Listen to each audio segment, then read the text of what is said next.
Assalamualaikum warahmatullahi wabarakatuh. Bertemu lagi dengan saya di Akhir Explore Channel. Terima kasih buat teman-teman yang masih selalu setia walaupun saya akhir-akhir ini selalu jarang upload video terbaru ya. Eh, Kali ini saya pengen membagikan pengalaman saya di sini selama di Saudi.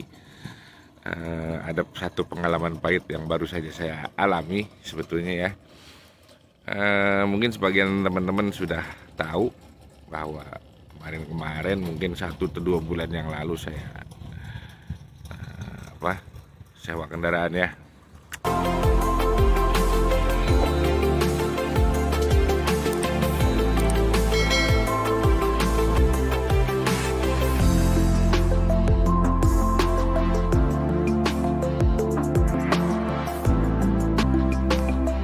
Sewa mobil ya untuk kerjaan lah, untuk kerjaan sampingan.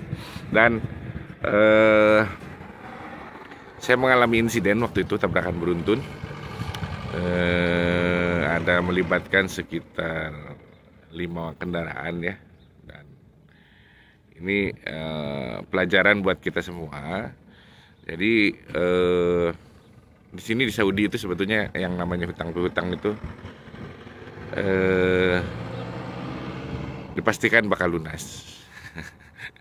Kenapa bakal lunas? Ini saya cerita nih kemarin. Jadi ketika tabrakan, saya tungguin semuanya ya, diestimasi dan sebagainya, di mutabak dan takdir. Di situ estimasi kendaraan kerugiannya berapa.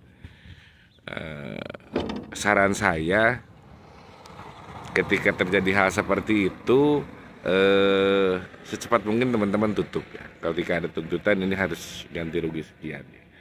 Tapi waktu itu saya berpikir bahwa hutangnya kapan aja, yang penting di sini pasti lunas gitu kan. Karena saya dengar dari yang dulu-dulu cerita ya, apalagi kita ya WNA, warga negara asing, itu pasti akan istilahnya, sebelum kita pulang pasti akan dibayar. Karena keyakinan kita pasti kita tidak bisa pulang kan. Kalau tidak dibayar. Dan ternyata di sini ada sebuah sistem yang bekerja.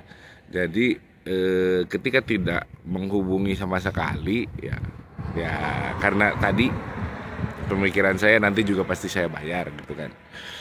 Dan ternyata ketika 1-2 bulan berjalan, si perusahaan memberikan somasi yang tadinya katanya awalnya cuma 2.600-an lah, 2.600 yang harus saya bayar. Ternyata saya dapat SMS ini langsung dari sistem pemerintahan SMS ya, bahwa saya harus disomasi, harus bayar 20.000 plus biaya pengadilannya 500, jadi total 20.500. Kagetlah saya. Ya, kenapa kaget? Karena uang segitu ya lumayan kalau di Indonesia ya. 20.000 itu artinya kalau sekarang malah kursnya udah lebih ya. Kursnya itu lebih dari 4.000, udah 4.300-an.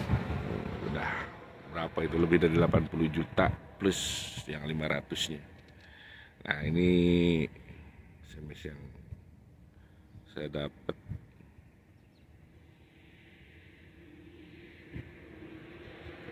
Mungkin kalau kurang terang nanti saya kasih screenshotnya ya. Yang saya dapat lumayan besar.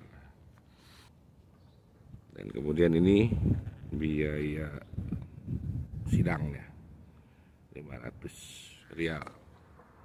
500 aja sudah ketahuan 2 juta. Biaya sidangnya aja 2 juta ya teman-teman. Ya jangan main-main lah di sini. Dan saya pun kena travel warning, artinya udah nggak bisa pulang sebelum dibayarkan. Sebentar. Nah, ini larangan keluar. Jadi seperti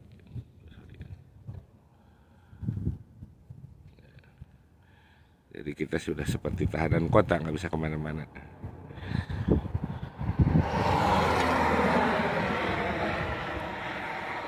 Jadi intinya teman-teman tidak boleh kita main-main ya di negara orang. Artinya kita harus ketika ada masalah kita harus serius tangani.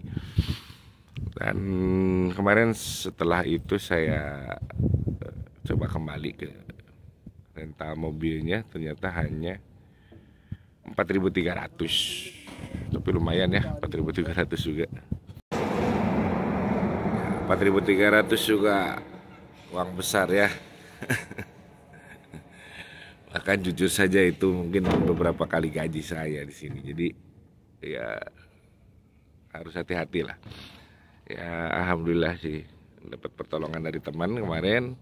Jadi saya bayar 4.300 dan biaya peradilannya tetap harus dibayar sebesar 500. Jadi 4.300 plus 500. Dan alhamdulillah semuanya dicabut kembali, clear, dan saya bisa melanjutkan bekerja di sini ataupun mau pulang ataupun mau cuti kapan saja bisa.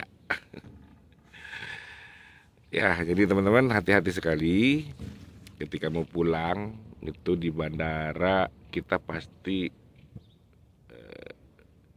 dicek ya. Sebelum bandara juga pengajuan visa kita pasti dicek. Ketika kita punya beban, ketika punya tagihan, itu tagihan apapun ya, sebetulnya bisa saja tagihan internet atau apa, itu harus selesaikan dulu. Kalau tidak diselesaikan ya nggak bisa pulang.